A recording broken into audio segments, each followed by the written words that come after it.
Greetings. I am Wysteria McBrylcreem, formerly professor of lytic studies at Bovine University, and now virtual host of the PBS podcast, Hot Air, produced by member station OYYY, in a claustrophobic closet in my dwelling. As many of you know, director James Pelican presciently canceled this year's Chautauqua Review, an eclectic variety show held annually at the Occidental Arts and Ecology Center, in what can only be described as a paroxysm of existential artistic angst. He made this decision several months before the COVID-19 virus, with a series of simple RNA base pair substitutions, made its evolutionary journey from bat to human in a market in Wuhan, China, and astonishingly brought the human species to its knees. Though I have been a reluctant participant in the Chautauqua these many years, I admit to feeling an uncharacteristic nostalgia for its discombobulated bonhomie and barely controlled chaos that seldom ends in disaster, except for that one incident involving chickens, slingshots, and a hot air balloon. First, a word about my pandemic-induced condition, which is both singularly personal and also simultaneously an archetypal response to our common human plight. This includes the deferred cosmetic maintenance, combined with the impossible task of managing glasses and masks and hand sanitizer, while continually assessing the threat presented by colleagues, friends, and passers-by. Through this and much more, I have experienced a diminished sense of my own fortitude, and have been further humbled by the accident of chronology that epidemiologically classifies me as high risk. I have coped with the requisite isolation by acquiring not just one, but 2 additional pussies for comfort and amusement.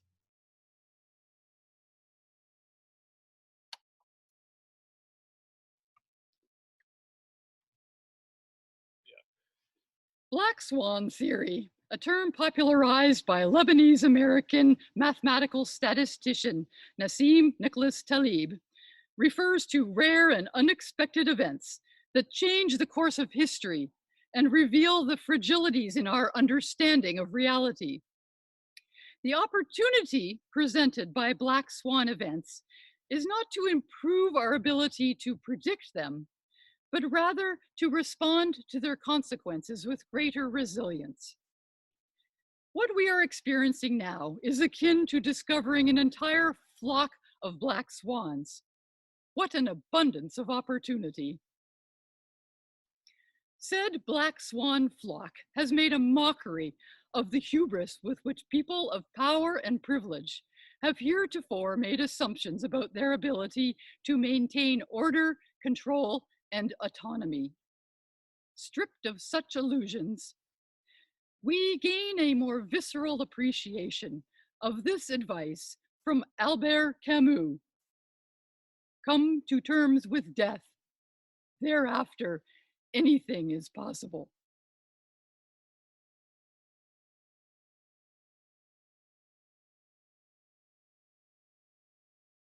Into the chasm revealed by this country's decentralized, balkanized leadership model, or leaderless model as the case may be, many have become experts in epidemiology, virology, and risk assessment, while others eschew science altogether in favor of religion, hunches, conspiracy theories, and delusions of impotency. That is not to say that leaders have not emerged.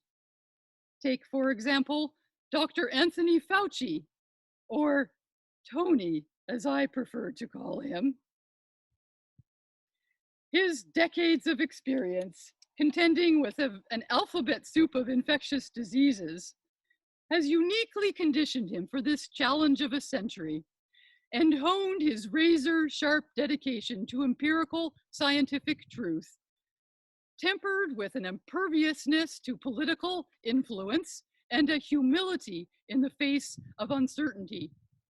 Tony delivers the facts with debonair precision, a disarming plainness of speech, and a certain je ne sais quoi.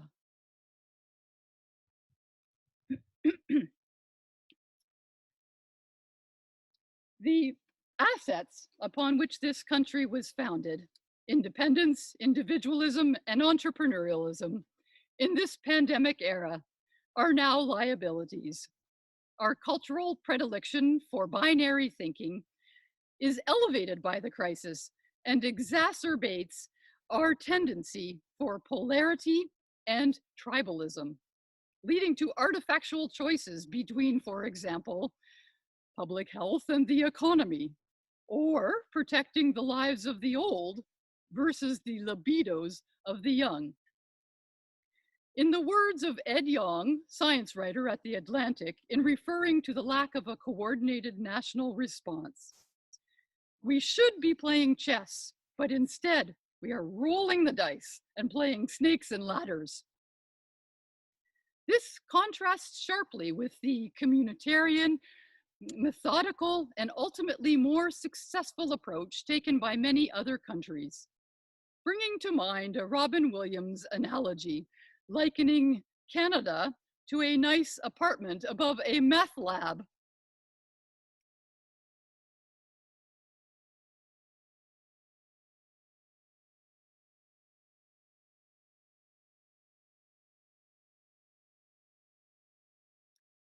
Amid the chaos, grief, and reckoning attending not only the pandemic, but also an anti-racist awakening, myriad climate change related catastrophes, and the country's flirtation with fascism, moments of generosity, humanity, and creativity abound, as does the tantalizing possibility for deep structural change. With hindsight made acute by the passage of time, historians will doubtless make sense of this most singular of epochs in tomes and renditions, certain to bore generations of school children yet unborn.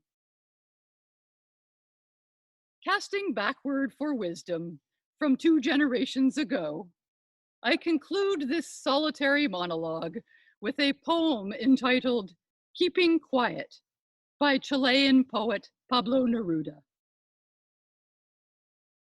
Now we will count to 12 and we will all keep still.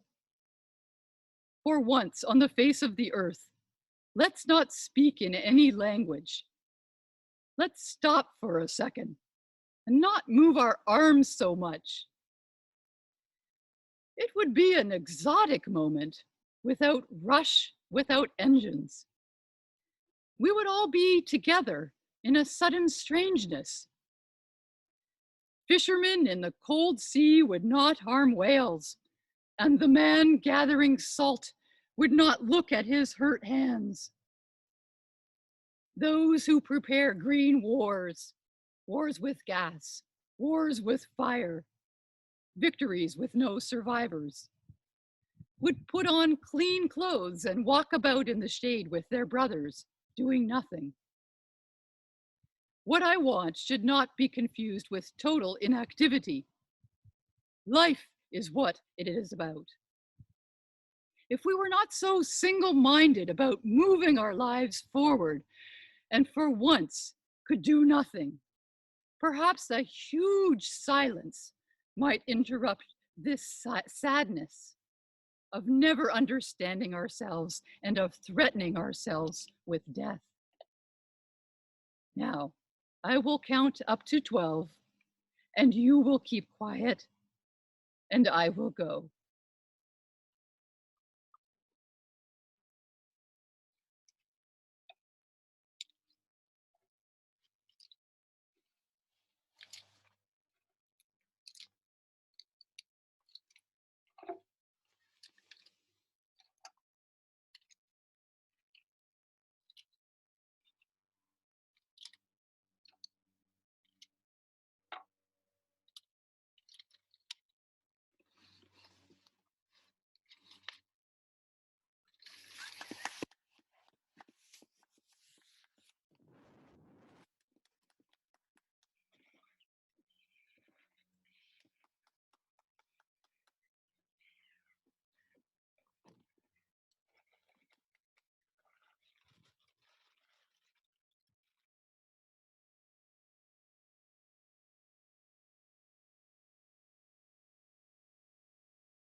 Anybody else got any smart ideas?